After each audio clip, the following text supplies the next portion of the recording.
1, 2, 3, 4. Springtime, springtime, springtime, springtime. It's my screen time too. Springtime, springtime. Hello, and welcome to It's My Screen Time Too, the podcast where we review the programming the other critics ignore. Stuff made for kids. Find out what to watch for family movie night, what to avoid altogether, and what you'll want to watch alone voluntarily. I'm Katie. And I'm Deborah. And I have 2 kids, ages 8 and 5. And I have 3 kids. They are 13, 11, and 11. Today, we are watching Pokemon Concierge on Netflix. Why are we reviewing it? Because Pokemon is the gift that keeps on giving. This particular show is a stop-motion animated series that premiered on Netflix on December 28th, 2023. It's the latest in a long string of Pokemon shows and movies.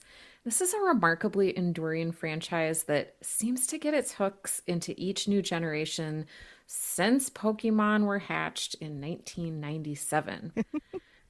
Without getting too much into the specifics of the Pokemon universe, Pokemon Concierge is notable for being the first stop-motion entry into Pokemon canon, and it does not feature Ash Ketchum as the main character. Does that mean anything to you, Katie? I was going to ask, your kids were not Pokemon kids?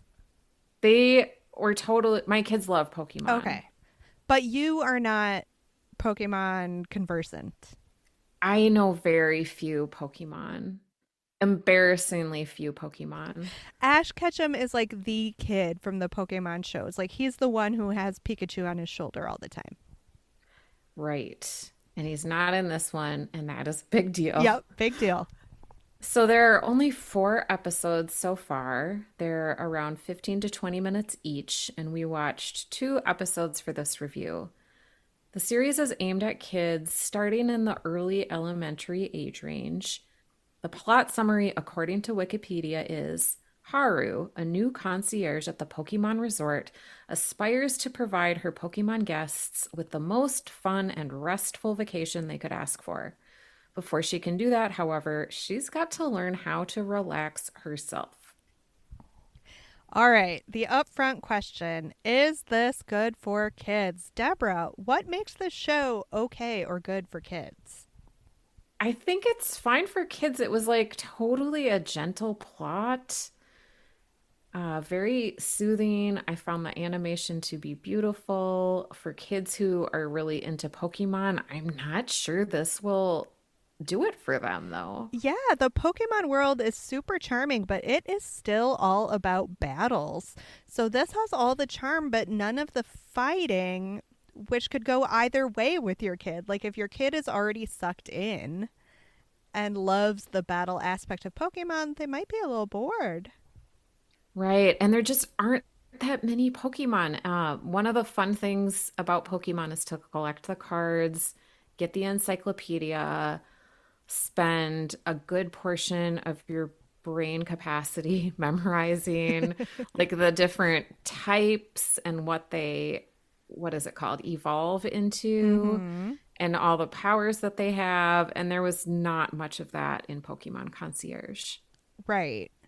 On the other hand, if you are a grown-up and the battle aspect of it makes you uncomfortable, the plot of these episodes, at least the 2 that we watched, mostly centers on making others feel good and loved and taken care of. And these are lessons that we care about teaching our kids. So if you want to model that through the shows they're watching, that could be a good option. Mm-hmm.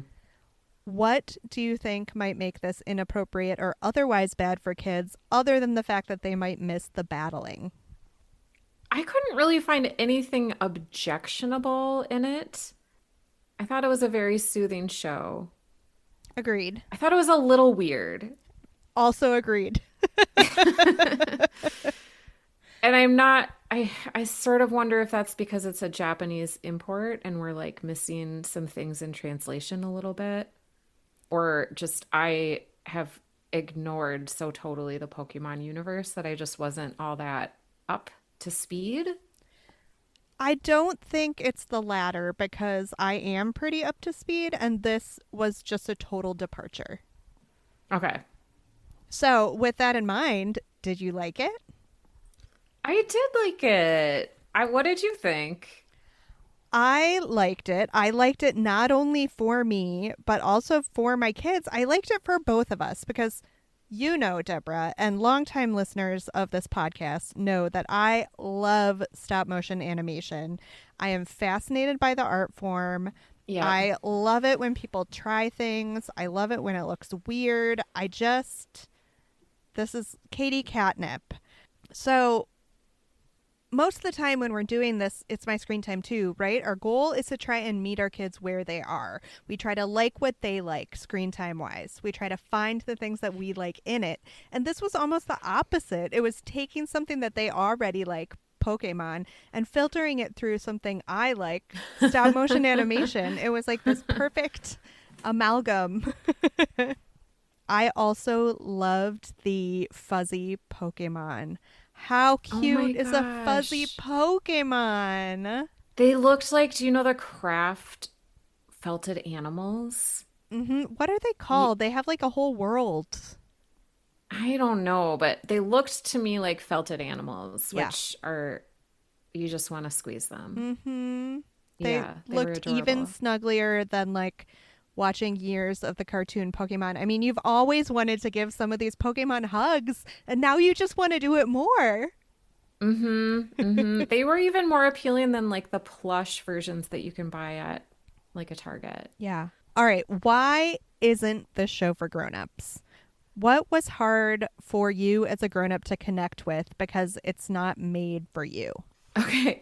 I had a little bit of trouble with Haru's arrival at the Pokemon Resort when she seems to have landed this job but not really know what it entails. And she also has like a bit of a anxiety inner monologue that the show shows it really in a relatable way. It's Mm-hmm. very realistic when it like cuts away to her like anxious thoughts that nobody else can hear, which I think it just like hits a little too close to home for me and it made me not want to watch it because I want to watch TV to escape. This is a real role reversal for us because you know I don't like to feel my feelings. But I actually really liked Haru as avatar for like the modern working adult experience. Like it's Hmm. never enough. You never know what's expected of you. You're constantly scrambling to meet some unknown goal and you're always struggling with your internal anxious monologue. So I really Hmm. appreciated that, but I can totally see it from the flip side. I think too it's worth saying that the Pokemon universe is its own thing. It's like huge and all encompassing, and just cuz this is a different offshoot of the Pokemon universe that may or may not be more or less appealing to you as an adult, if Pokemon is not your thing, grown up, this will probably not be your thing. Like Right, this isn't right. going to change your opinion. If it baffled you in its last 60 iterations, this will likely baffle you as well. Hmm. All right, why is this for grown-ups? What was there that you found that you could grab onto even if it was made for our kids and not for us? For me, I think the animation and just like the slow pace of the show I enjoyed because it's a lot different than animation that's like really jolty and fast paced. And this was soothing to me, and I liked that a lot. Stop motion animation is amazing because it requires all of this actual physical care to Hmm. make, which is something that we're so unfamiliar with in the media landscape these days. I just Hmm. love it so much. Kind of along the lines of what I was saying about Haru's anxiety and how I really connected to it and liked it as a grown up, it wasn't something that my kids related to at all. I don't think it's anywhere near as easy to connect to Haru and her anxiety about her job as it is for them to connect to Ash Ketchum, whose goal is that he's got to catch them all. Hmm. So, in that sense, it's a little more of a struggle for the kids than your Hmm. traditional Pokemon. All right, should we get into the weeds a little bit? Let's do it. Talk to me about character standouts. Was there anyone you particularly loved or hated? I liked Haru. I thought that her like orientation to the Pokemon Resort was so weird because she's supposed to get a massage from her boss. Wasn't that creepy? I guess it could be construed as crossing a line. I mean, but she didn't have to get a massage. She was just supposed to experience the resort as a guest would. Yeah, but if you're, oh, I don't know. If your boss is like, here, let me give you a massage, that's like hard to say no to, which is something that Haru, like, she repeatedly in that first episode questions what she's supposed to do because she's not getting a whole lot of guidance. There was Tyler, the dude bro who teaches fitness, quote, just for fun. Right. Because he's the maintenance guy, right? Or like landscaping or Yeah. something. Like, what is this resort? Can't they hire like an actual fitness instructor? You think he's being taken advantage of? Yes, He he needs to doesn't be need to compensated for his work.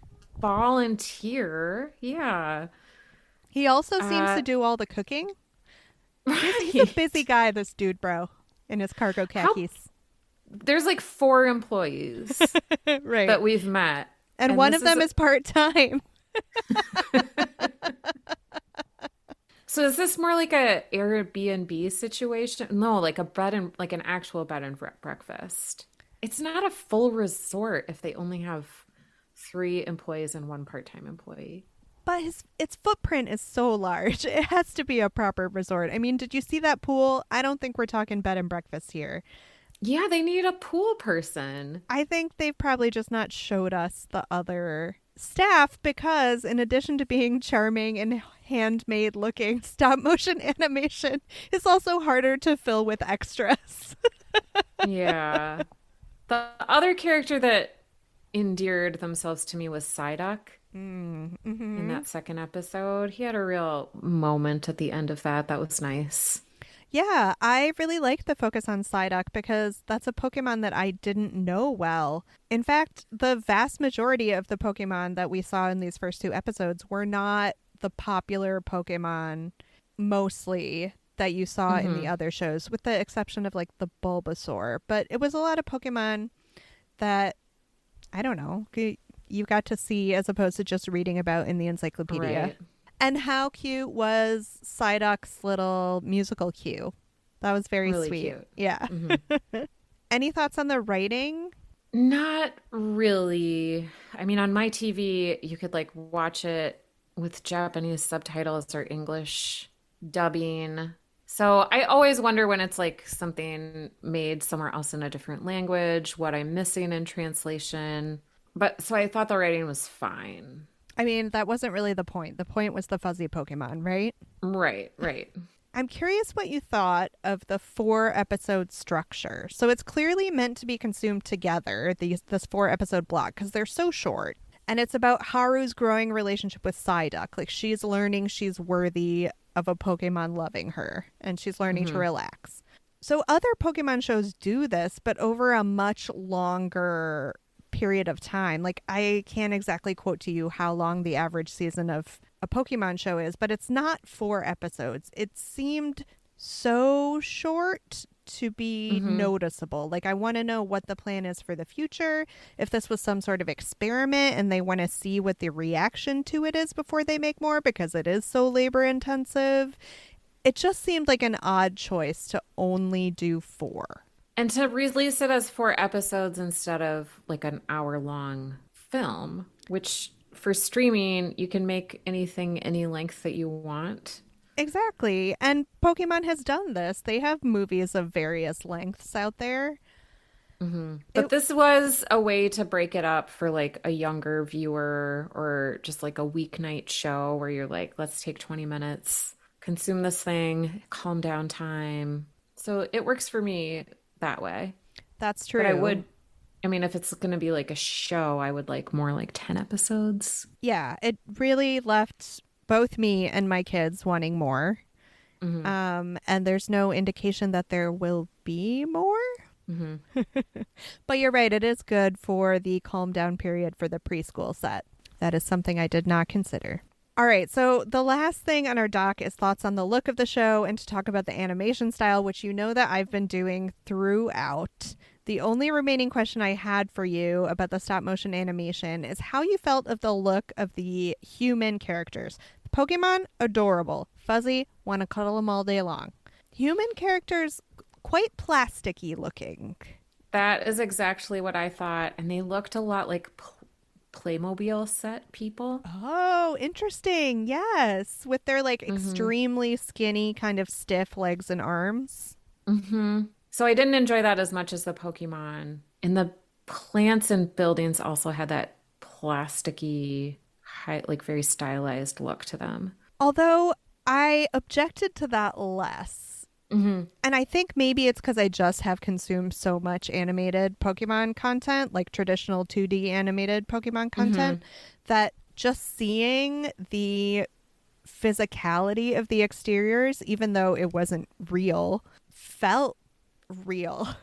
Right. In a way that I thought was appealing. But I wonder if over time I would struggle to connect to the human characters because of their kind of plastic sheen look. I don't know.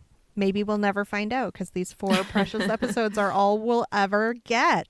Anything else before we move on to our evergreens? No. Deborah, what adult movie or show does this compare to? I mean, can you watch a show about a luxury resort without comparing it to White Lotus? Yes, because I am the one person, the one millennial on the planet that has not watched White Lotus. Okay, well, I had White Lotus vibes through and through, even when they are switching scenes, they show like a picture of some embroidery on fabric, which is very similar to the opening credits of White Lotus when they zoom in on like art on wallpaper that like moves around. Okay. I don't know if this is intentional or not, but oof. I kept waiting. I kept waiting to see a murder. Steve Zahn. You kept waiting to see a murder? Isn't that what happens in White Lotus? It's all about it's all about a murder. Who gets murdered and who does it and how it happens. Yeah. And then Psyduck would obviously solve it because he's psychic. Right. I think it could be a really great crossover. I want to see a stop motion animated version of Jennifer Coolidge. Yes. I'm there for it. What did you compare Pokemon Concierge to? Well, I was thinking about things that take place in a resort where it seems like a big part of the job of the people who work in the resort is just to like hang with the guests at the resort. So, of course, I thought of Forgetting Sarah Marshall because it had that same like tropical Hawaii vibe. And that's a oldie but a goodie that I still really like. Were you able to cast the gritty HBO reboot? Yes. Okay. You're going to like this one. Okay. First of all, I would cast Emma Stone as Haru because she has a very anime look to her. She's got those wide set big eyes. And then I would have all the Pokemon at Pokemon Resort played Wilfred style. So I'd have comedian adults wearing Pokemon felted costumes. And I would have Tracy Morgan, Nate Bargatze, Wanda Sykes, Kate Burlant, and Jennifer Coolidge. Which one does Jennifer Coolidge get to be? Psyduck? Charizard? I want her to be all 3 of those Pokemon. There's like a trio of mischievous Pokemon, and I want her to play all 3 of them. Ugh, I wish I could list like 25 Pokemon, but I can only list like 2 and then a fake one. Oh, you're really doing great. Don't worry about it. So I only cast Haru, but that's fine because I think your comedians in costumes casting for the Pokemon is genius. And I would like Up in the Air era Anna Kendrick to play Haru. But that's not, perfect. Yeah, not like pitch perfect modern era Anna Kendrick who is like sarcastic about everything. I need like uptight, wound so tight she's about to snap at any moment Anna Kendrick. That's a good one. Thank you. Do you think it was better when we were kids? We're too old to have caught the Pokemon wave. I mean, it just wasn't there for us. It's definitely a generational thing that we missed out on. Yeah. And as far as Yes. stop motion animation is concerned, stop motion animation for kids when we were young was Gumby, and Gumby is awful. We didn't even have Wallace and Gromit yet. We really did not have much good on the stop motion front for kids. So I'm very happy that our kids have this now. Mm-hmm. Would you ever watch this alone voluntarily? I might finish it. It's so short. It's easy to finish. Why not? Mm-hmm. And it's Right. pretty peaceful. Right. For my Ratings? calm down screen time. Screen time. Yes, your calm down screen time before bed. I would give it a 4. In a rare instance, I'm bumping up a little higher than you. I would give it a 4.5. Wow. What do you think? See it or skip it? I think it's a see it. It's such a small time commitment. Why not? I say see it as well. I think it's a really great intro to Pokemon for like little kids if you're worried about the Pokemon universe. It doesn't have any of like the problematic fighting or violence or anything that you might be worried about. It's just a really sweet show. Mm-hmm. Thank you for listening to our review of Pokemon Concierge. Next week, we'll be back with a conversation about screen time in the news. If you enjoyed our show today, please recommend the show to one friend you think would enjoy it too. We love growing our community of parents for sanity in screen time. Would you like more words about screen time? Subscribe to our newsletter at myscreentime2.com. Tune in next time for more real talk about the movies and TV we watch with our kids because we have to and sometimes because we like to. Bye.